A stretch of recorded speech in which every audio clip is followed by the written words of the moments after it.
So magandang umaga, tanghali at gabi sa inyong lahat ng nakikinig ng audio record nito.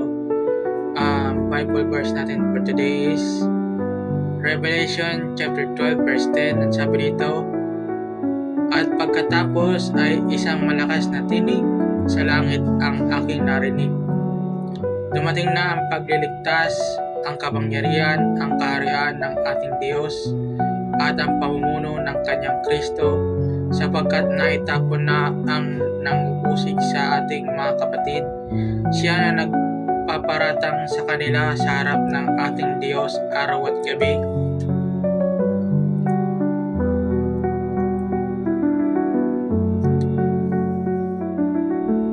Romans chapter 4 verse 1 to 3. Ano naman ang ating masasabi tungkol sa natuklasan ni Abraham na ating ninuno sa laman? Kung itinuring siyang matuwid dahil sa mga gawa, mayroon siyang ipagmamalaki, ngunit hindi sa harapan ng Diyos. Ano ba ang sinasabi ng kasulatan? Sumampalataya si Abraham sa Diyos at ito ang pinagpatayan ng kanyang pagiging matuwid.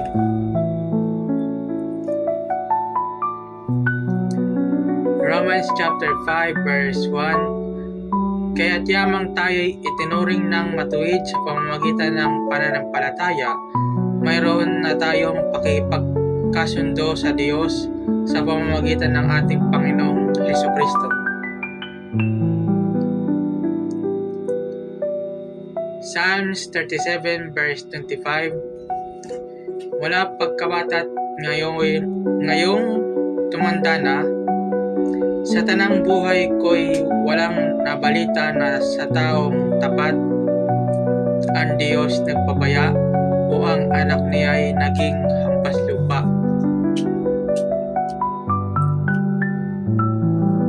Proverbs chapter 20 verse 7.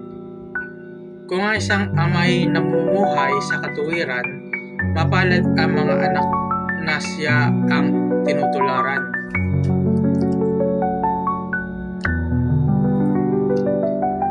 Psalms 37 verse 39.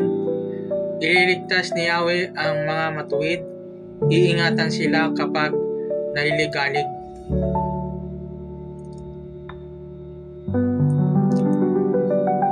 Isaiah 54 verse 17. Ngunit mula ngayon, wala nang sandatang gagamitin laban sa iyo at masasagot mo ang anumang ibibintang sa iyo. Ang mga lingkod ko'y aking ipagtatanggol at sila'y bibigyan ko ng pagtatagumpay.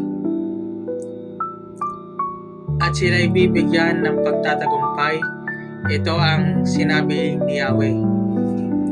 So, yun lamang po ang Bible verse natin po today.